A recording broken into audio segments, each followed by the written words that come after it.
influence physical events, such as his mind willing his arm to raise, and then he raises his arm. However, Dr. Craig can only raise his arm because his mind is functioning through a physical brain. If he were anesthetized, his mind could not will his arm to raise. So anesthesia can so completely wipe out consciousness. How much more can consciousness be eliminated by the death of the entire body and brain? Dr. Craig has never shown that the things his consciousness can will his body to do would persist in the absence of his physical brain.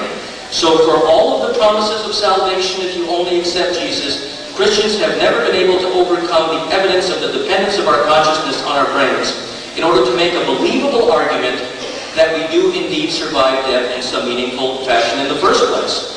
In face of overwhelming evidence of the dependence of consciousness on the brain, and in the absence of evidence that meaningful self-awareness can exist after the destruction of the entire body-brain complex, or can develop without a fully functioning brain that receives sensory input, we must conclude that the survival intact of meaningful self-awareness beyond the grave is highly unlikely, and therefore Christianity's promise of both eternal salvation for believers and eternal suffering for non-believers is false.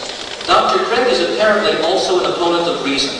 He admitted as much in his book, Reasonable Faith. There, Dr. Craig wrote that essentially the mere faith in the truthfulness of Christianity must take precedence over any evidence. He goes on to write that even if a person is given no good reason to believe, and given many persuasive reasons to disbelieve, that person is still damned for not believing in Christianity. Thus, Dr. Craig, for all of his attempts to bring reason and argument to bear in his public campaign to persuade society that Christianity is true, is actually an opponent of reason and evidence, asserting that reason and evidence cannot be permitted to interfere with an affirmation based upon some subjective inner sensation that he feels he has had that verifies, at least to him, the validity of Christianity. Dr. Craig is in effect saying, because I think I've had an inner communication from God that Christianity is true, all other people will be damned unless they adopt Jesus as their Savior, even if those other people are never presented with persuasive reasons to think that Christianity is true. I think Dr. Craig's claim of inner experience is arbitrary.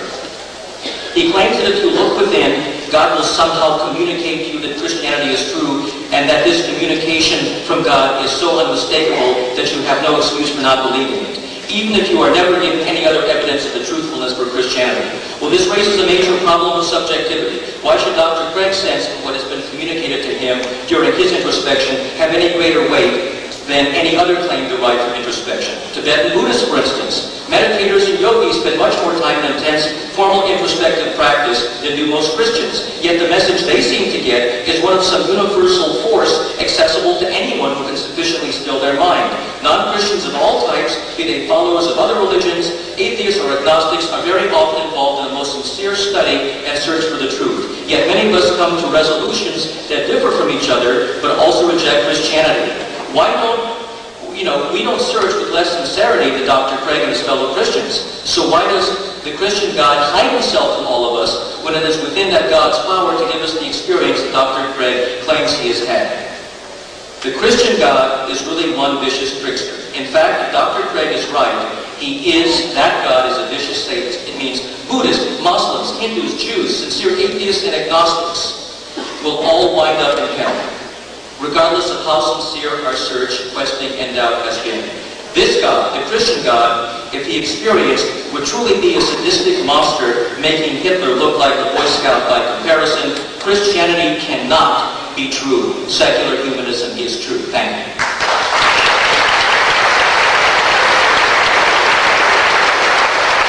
If you would please hold your applause. Dr. Craig will now have a 20-minute opening remark.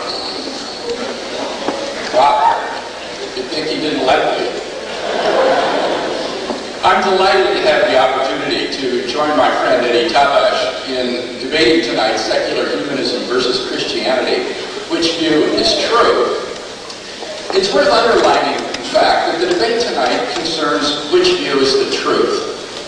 We're not here to talk about which view I like the best, or which view appeals to me the most, but which view is the truth. So, how do we discover truth? The answer is that we must use logical arguments, formulated according to the basic rules of logic, which have governed all valid reasoning since the time of Aristotle. Emotional appeals and colorful rhetoric may move juries, but they're philosophically useless in helping us get at truth. Now, in order to answer the question before us this evening, we need to have clear definitions of what we mean by humanism and Christianity. Secular humanism, as defined by the Humanist Manifesto, is distinguished by two doctrines. First, that God does not exist, and secondly, that human beings are the foundation of moral value. Thus, in order to show that humanism is true, Eddie must show that both of these doctrines are true.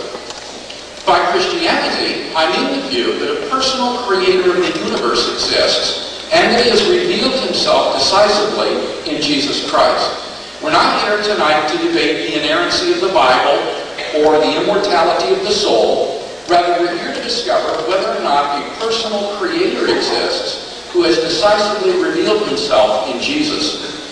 So in tonight's debate, I'm prepared to defend two basic contentions. First of all, that there are no good reasons to think that humanism is true. And secondly, there are good reasons to think that Christianity is true.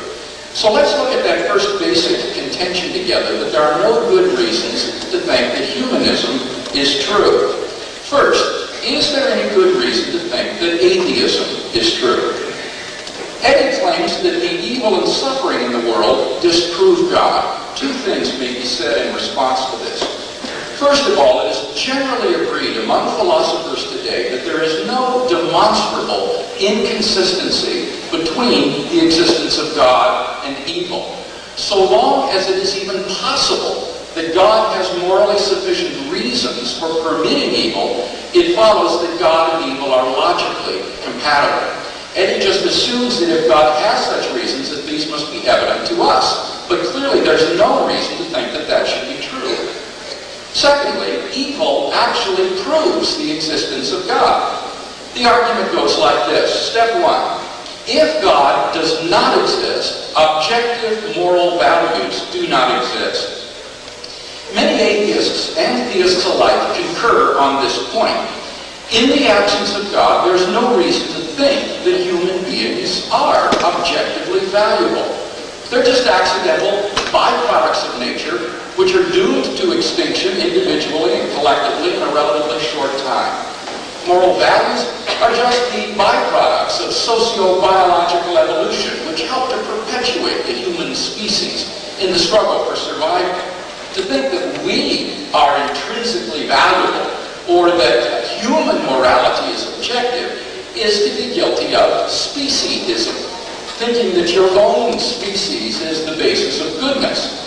If some alien beings, as superior to us in intelligence as we are to pigs and cows, were to visit the earth, they would have no reason to regard us as the foundation of moral value, any more than we do pigs and cows. Thus, without God, everything becomes relative. Step two, evil exists. This is the premise furnished by the atheist.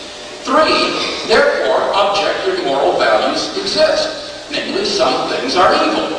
Four, therefore, God exists. If objective moral values cannot exist without God, and objective moral values do exist, as is evident from the reality of evil, then it follows logically and inescapably that God exists. Thus far from proving atheism, Eddie has unwittingly given us good grounds tonight to believe that God exists. So what about that second essential doctrine of humanism, that human beings are the foundation of objective moral value? Is there any good reason to think that this is true? Remarkably, in his first speech, Eddie made no attempt to prove that in an atheistic universe, human beings would have intrinsic moral value. Not only has he not proved this, but I think we've already seen good reason to think that it is false. For consider, either God exists or he does not. Now, if God exists, there's no reason to think that human